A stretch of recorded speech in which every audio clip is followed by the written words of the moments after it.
En todas partes cuecen habas socialdemócratas. Dentro del PRO de Mauricio Macri hay personas que están abogando por una medida tan estatalizadora de la sociedad como es la renta básica universal.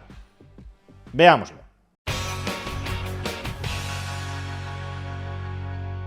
En España, el Partido Popular es claramente un partido socialdemócrata y el equivalente argentino al Partido Popular sería el PRO.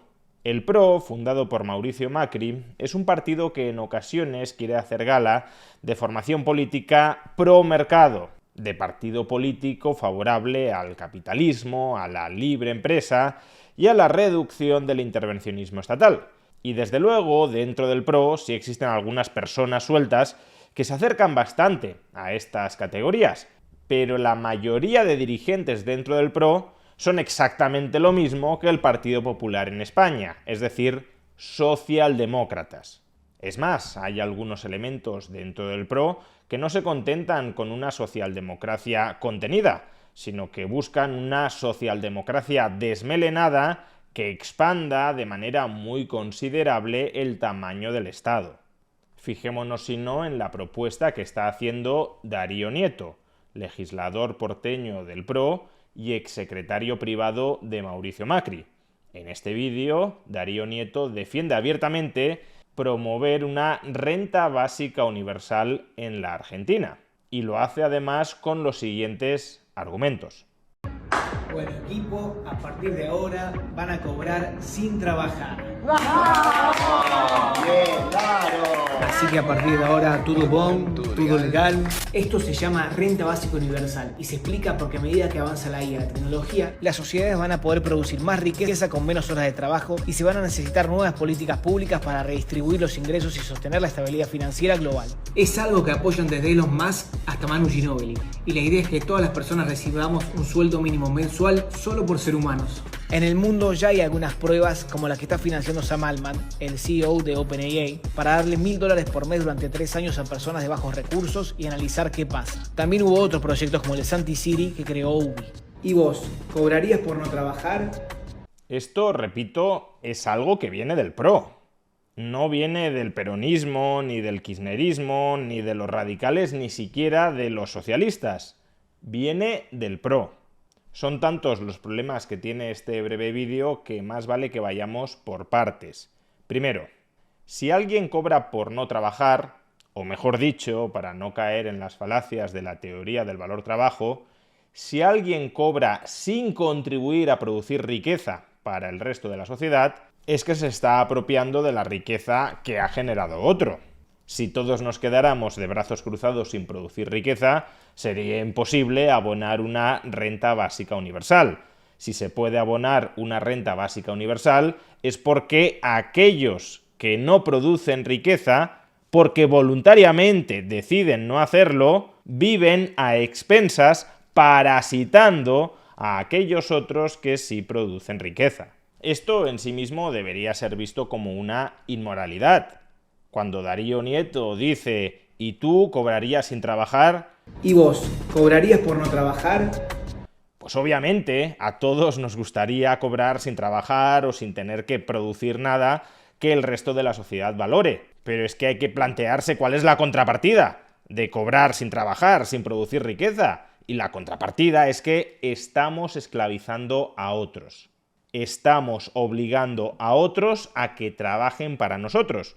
Porque tal como explico en mi libro Contra la Renta Básica, si instituimos un derecho incondicional a recibir renta, que eso es la renta básica universal, al mismo tiempo estamos instituyendo una obligación incondicional a producir esa renta para otros. Es decir, estamos reinstituyendo desde el Estado la esclavitud. Es verdad que hay pensadores liberales que han defendido la renta básica universal, por ejemplo, Milton Friedman, pero no olvidemos que Friedman defendió la renta básica universal como un sustituto a todo el estado de bienestar existente. Es decir, Friedman habría privatizado la educación, la sanidad, las pensiones, todas las prestaciones del Estado y las habría reemplazado por una transferencia incondicional de renta a través de su impuesto negativo sobre la renta. Le damos a cada ciudadano 1.000 dólares mensuales y que con ese dinero se pague su educación privada, su sanidad privada, sus pensiones privadas, etc. No es un planteamiento con el que yo coincida, pero al menos sería reemplazar el mastodóntico estado de bienestar existente por una prestación monetaria. Ahora bien, Darío Nieto, si bien no lo expone en este vídeo, no creo que esté planteando privatizar absolutamente todo dentro del Estado argentino y luego reemplazarlo por esa asignación básica universal, sino mantener el actual Estado argentino con su educación pública, su sanidad pública, sus pensiones públicas, etc. Y además establecer una renta básica universal que pagarían aquellos que siguieran generando riqueza dentro de Argentina. Por eso, en segundo lugar, la propuesta no solo es una inmoralidad, sino una torpeza en el contexto político y económico actual de la Argentina. Argentina es un estado que acaba de abandonar, recientemente en el año 2024, gracias al plan de ajuste de Javier Milei, que acaba de abandonar décadas de déficits públicos crónicos que se materializaban en una inflación galopante, y una porción muy importante de esos déficits públicos crónicos se explicaba por los subsidios clientelares que desde la política se entablaban con la población. Javier Milei en gran medida ha revertido todo esto, ha recortado muchísimos subsidios para regresar al equilibrio presupuestario.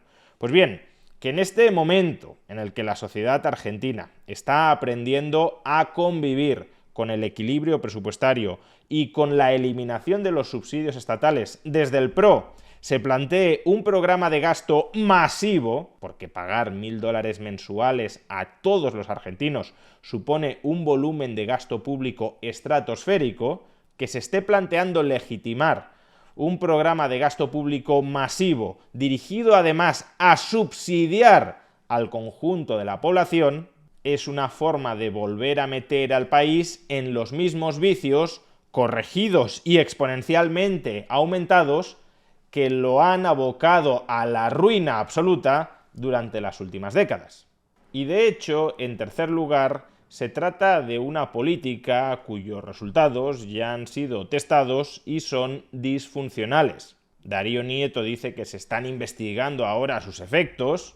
En el mundo ya hay algunas pruebas, como la que está financiando Sam Altman, el CEO de OpenAI, para darle 1.000 dólares por mes durante 3 años a personas de bajos recursos y analizar qué pasa. En realidad ya sabemos lo que pasa, y habría estado bien que Darío Nieto lo contara, aunque fuera brevemente en este vídeo. Hace menos de un año se hizo público el siguiente paper: The Employment Effects of the Guaranteed Income, Experimental Evidence from 2 US States, de varios economistas, Eva Vivalt, Elizabeth Rhodes, Alexander Bartik, David Brookman, Patrick Krauss y Sarah Miller. Se trata de un paper que recoge los resultados justamente del experimento que estaba mencionando Darío Nieto: entregarles a un grupo de personas 1.000 dólares mensuales durante 3 años y ver qué sucede. Se establece ese grupo tratado y se establece otro grupo de control, al que solo se le da, al grupo de control, 50 euros mensuales a cada individuo, y se comprueba cuáles son las diferencias entre ellos. Y las diferencias son que la oferta laboral del grupo que recibía la renta básica universal cayó un 4%. No hubo mejora en la calidad de los trabajos de esas personas y no hubo una mayor inversión en formación. Vamos, que se le pagó a la gente para que dejara de producir riqueza, extrayéndole la riqueza a aquellos que seguían generándola. Por tanto, como vemos, abonar una renta básica universal lo que hace es reducir la oferta laboral, la predisposición de los individuos a generar riqueza para otros dentro de una economía.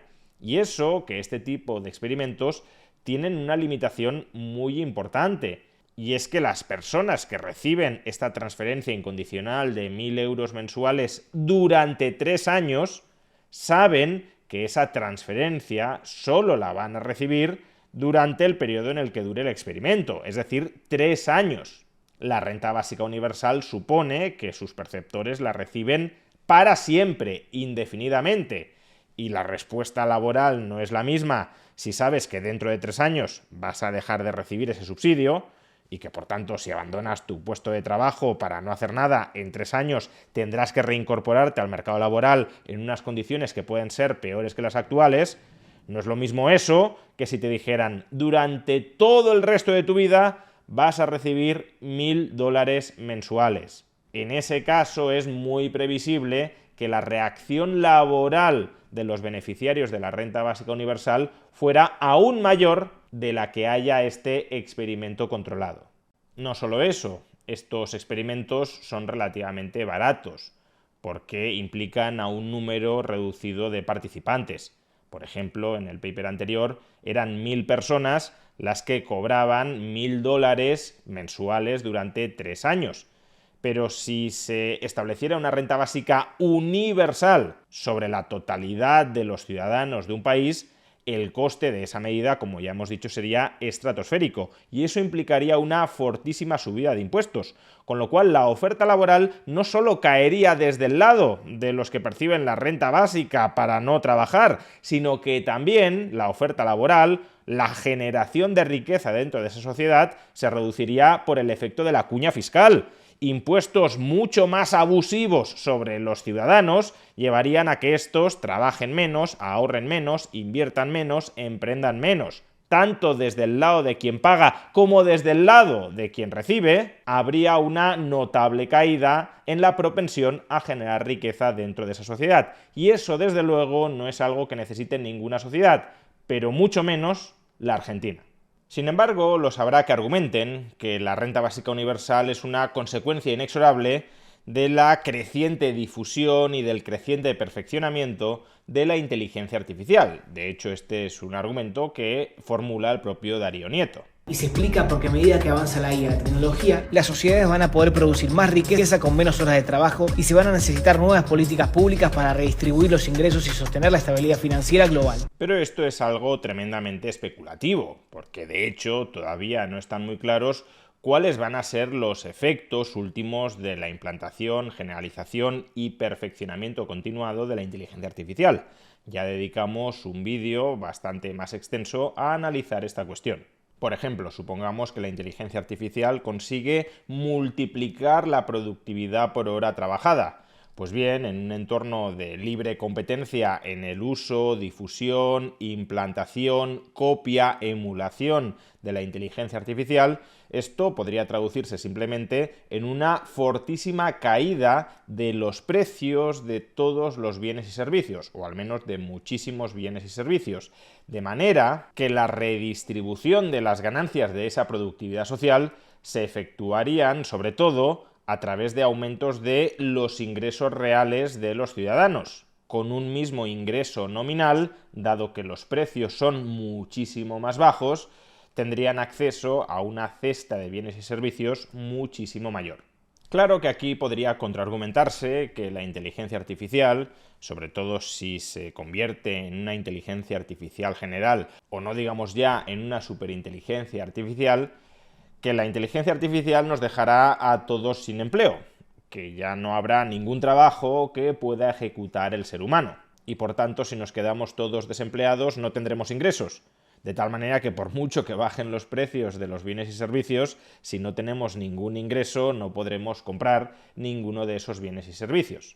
Pero suponiendo que llegamos a un escenario así, habiendo solucionado el problema de la alineación de intereses entre la inteligencia artificial y los seres humanos, o el problema de la gobernanza de la inteligencia artificial, que no son problemas menores a resolver, suponiendo que llegamos a un escenario así, lo que en realidad habría sucedido en ese mundo sin trabajo es que las rentas salariales habrían desaparecido, pero en ese mundo seguirían subsistiendo las rentas del capital, es decir, aquellos que sean propietarios o copropietarios de sistemas de inteligencia artificial o de agentes que utilicen esos sistemas de inteligencia artificial, por ejemplo, para producir, aquellos que fueran propietarios de estos bienes de capital sí obtendrían ingresos de capital, por la riqueza que sería generada por estos sistemas de inteligencia artificial. Obtendrían una riqueza, y esto es importante remarcarlo, que no estaría desvinculada del valor económico que generaran con estos sistemas de inteligencia artificial para la sociedad. Si estos bienes de capital no generan valor económico para el resto de la sociedad, pues por mucho que seas dueño de ese sistema de inteligencia artificial, no recibirás rentas del capital. De manera que, a diferencia de lo que sucede con la renta básica universal, no se rompe la conexión estrecha entre producción y distribución. Tanto valor produces, tanto valor recibes. Con la renta básica universal no, aunque no produzcas nada de valor, recibes valor a costa de parasitar a otros.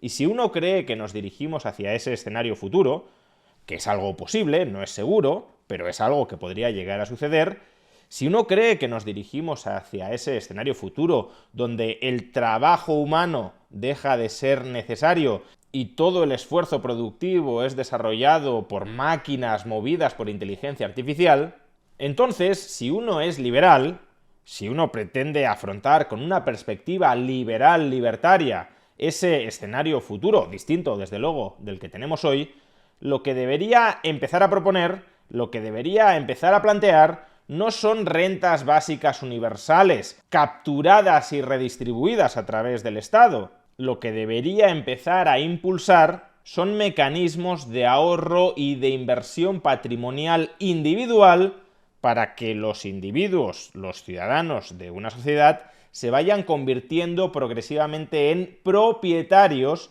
de los bienes de capital que en el futuro generarán, en este escenario hipotético que estamos planteando, generarán la riqueza y distribuirán a sus propietarios rentas del capital. Es decir, que en lugar de empujar por socializar la riqueza de un país redistribuyéndola a través de una renta básica universal, si uno tiene una perspectiva liberal, lo que debería favorecer es la difusión cada vez más amplia de la propiedad privada sobre los medios de producción entre los ciudadanos. Que el gobierno no les quite el ahorro que generan y que ese ahorro personal lo puedan invertir en adquirir esos bienes de capital.